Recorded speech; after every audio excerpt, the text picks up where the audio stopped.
Magandang araw po, welcome po sa aking channel, Love9 TV. Patalasasan po, meron po ba kayong mga properties na napapabayaan or non-performing assets? Plan nyo ibenta, pero wala kayong oras sa pagbenta nito. Kung ito'y pagkakatiwala nyo po sa amin, tawag lang po kayo sa aking numero, usap po tayo, gawin ko po ng video for free. Yes, libre po, wala po kayong babayaran. Tutulungan pa namin kayong mabenta ang inyong property. Kami na po bala sa marketing, sa boosting or paid ads. Even sa tripping, hindi na po kayo mapapagod sa pag-entertain ng mga buyers. Kami na po bala sa lahat. Tawag lang po kayo. Nandito po tayo ngayon sa isang subdivision dito sa Tagaytay kung saan meron pong amenities at 24 hours security. Napakatahimik po ng lugar, sariwang hangin at malamig po ang klima. Meron po tayong bagong video presentation, isang brand new modern design house and lot. May lot area po ito na 180 square meters at may floor area na 154 square meters. May 3 bedrooms with own toilet and bath. Quality po ang pagka-construct at ito'y I-beam structure. Ang first floor po ay may isang bedroom na may toilet and bath, may powder room, kitchen with quartz countertop, living room, dirty kitchen, at ang second floor naman ay may 2 kwarto na may full bathrooms. Then may indoor balcony at may terrace.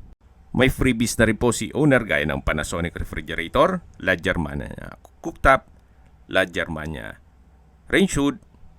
Then yung light fixtures naman ay tricolor na pin lights, LED chandeliers, then LED cove lights, at nakabakod na po buong property. Meron na rin pong steel gate at pedestrian gate. Tungkol naman po sa dokumento nito, ito po'y titulado, buhay po ang may-ari, kaya wala po kayong maging problema sa documentation o sa transfer ng title. Dito po sa loob ay malaki pa ang espasyo. Then natural stone design po itong fasad na meron pong glass walls. Then ito pong ceiling ay meron pong ceiling panels, then may pin lamps. Ito pong terrace ay naka-glass railing. Then dito naman po sa side nitong garahe ay meron pong crazy cut na tiles.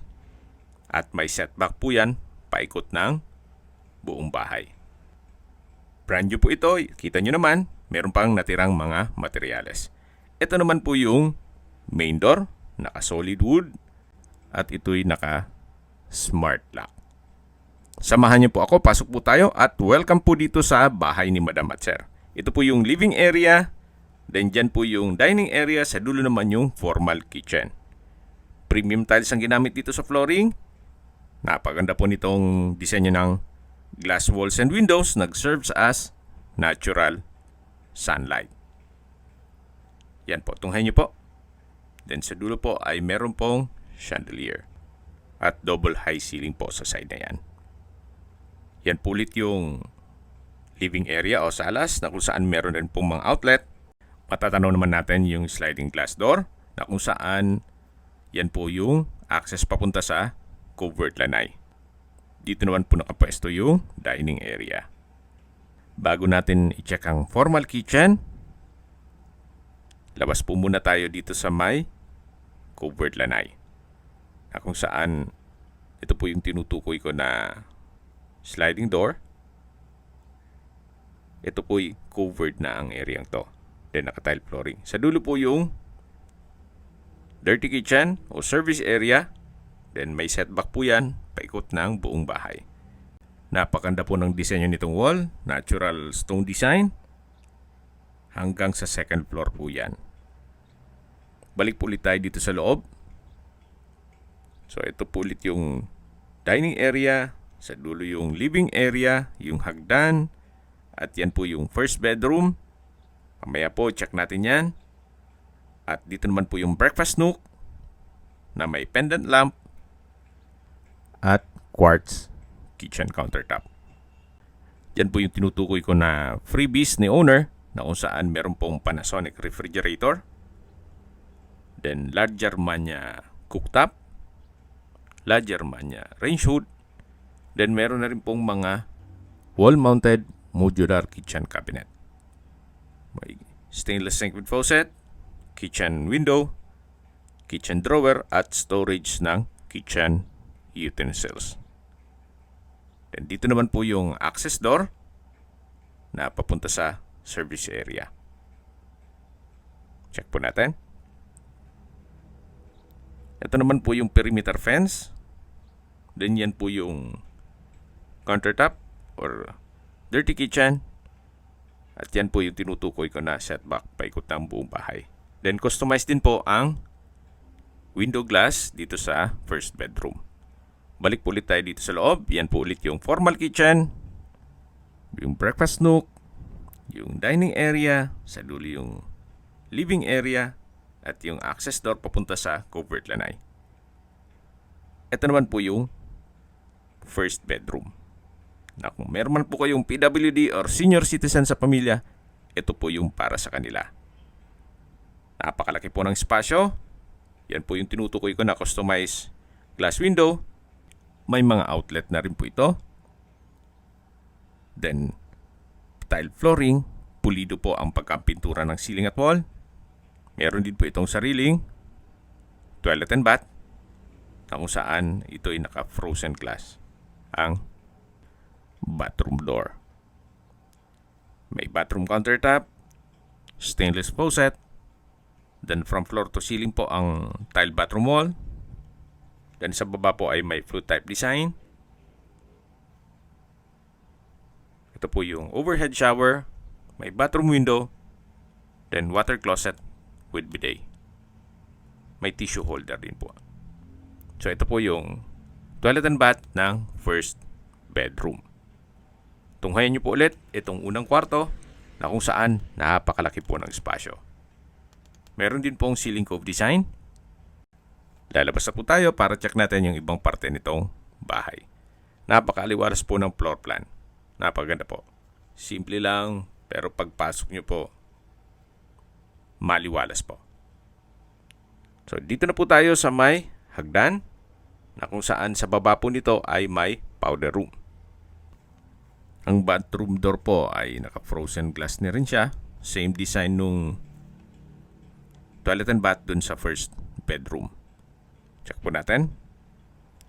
Itong powder room ay kumpleto din po. Hand wash basin, stainless faucet, then water closet with bidet, tissue holder, bathroom window, at naka-tile bathroom wall. Ito pong understairs naman ay pwede pong lagyan ng storage. So kayo na lang po ang pagpapagawa niyan. Mula po dito sa powder room, yan po yung main door. Ito po yung glass walls and windows dito sa may living area. At matatanaw naman natin yung dining at yung formal kitchen at yung first bedroom. Nandito na po tayo sa hagdan. Naka-wooden staircase at handrail, then glass railing. Samahan niyo po ako, kaya't po tayo. Then dito naman po ay may staircase window na nag-serve as natural sunlight din po yan. Malaking bagay po yung mga glass windows dito sa staircase. At nakakapaaliwalas din po yan. Nandito na po tayo sa second floor. Ito po yung hallway. Yan po yung mga kwarto. At ito naman yung open below. May chandelier. Yan yung glass wall and window. At sa baba po yung living area. At yung main door. Maganda rin pong maglagay ng couch dyan para pwede pong gawing hangout area o family area. Dito na po tayo sa kwarto o hallway ng mga kwarto na kung saan ito po yung second bedroom. Naka-tile flooring, pulido din ang pagkapintura ng ceiling at wall. Merong customized glass window. May sarili din po itong toilet and bath. Ito po yung walk-in closet. Kayo na lang po magpapalagay ng wardrobe or cabinet. Then dito naman po yung full bathroom. Naka-frozen glass. Itong bathroom door. Then stainless handle. May bathtub, overhead shower, tile bathroom wall, water closet with bidet, bathroom countertop with hand wash basin at stainless faucet. Yan po yung bathroom window. Malaki naman po ang espasyo nito. Yan po yung toilet and bath o full bathroom ng second bedroom. Naka-ceiling cove design na rin po ito at meron pong pin lamps. Labas po tayo at check natin yung third bedroom. Nandito na po tayo sa third bedroom. Mas malaki naman po ang espasyo nito. Then same design nung glass window.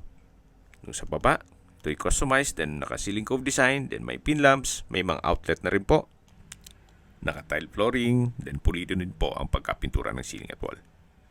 Meron din po itong sariling full bathroom na kung saan ito po yung pwesto ng walk-in closet. Na malaki naman po ang espasyo. Then dito naman po yung banyo o toilet and bath. Naka-frozen glass din po at meron pong stainless na door handle. Overhead shower, bathroom window, from floor to ceiling po ang tile bathroom wall.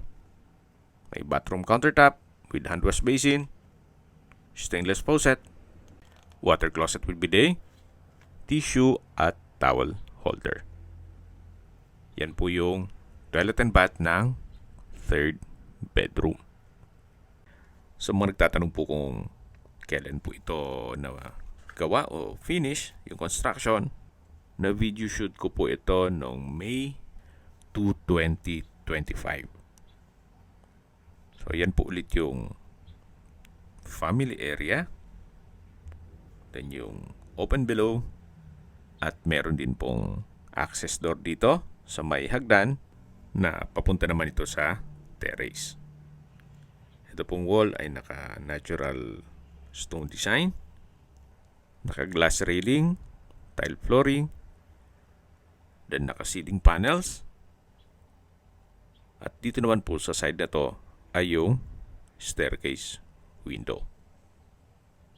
Yan po yung setback na papunta sa service area at tunghayan yan po itong kapaligiran. May ilang mga bakanting lote pa at yan po ang inyong mga magiging kapitbahay. Gaya po ng nasabi ko sa inyo kanina, napakatahimik po ng lugar, sariwa ang hangin at malamig po ang klima. Napaganda po nito para sa inyong retirement. Ito naman po yung glass walls and windows dito sa may living area. Yan po yung harapan ng bahay. Ito po yung pedestrian gate, yan po yung main gate. At habang pinagmamasdan nyo po ito, pag-usapan na natin ang distance, location at travel time.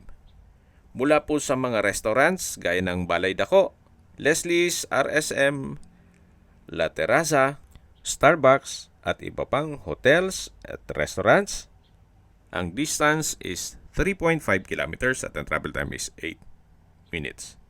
Mula naman po sa Tagaytay Rotonda, ang distance is 4 kilometers at ang travel time is 11 minutes. Kompleto na din po doon gaya ng malls, hotels, restaurants, banks, schools, church at hospital. Yan po yung laging binabanggit sa inyo na dapat nyo i-consider sa paghanap ng property, yung meron pong malapit na hospital. Hindi ko naman po sinasabing sakitin kayo. Yan naman po for emergency purpose lang naman. At mula naman po sa Calax Aguinaldo exit, ang distance is 16.2 kilometers at ang travel time is 30 minutes. Mula naman po sa Manila o sa airport, ang distance is 65.1 kilometers at ang travel time is 1 hour and 21 minutes. Okay, sa presyo na po tayo. Binibenta po ito ni owner sa halagang 16.5 million pesos, negotiable. At ito po ay open for financing. Ito po yung setback. Yan po yung window glass ng first bedroom. Then dito naman po yung access door papunta sa formal kitchen.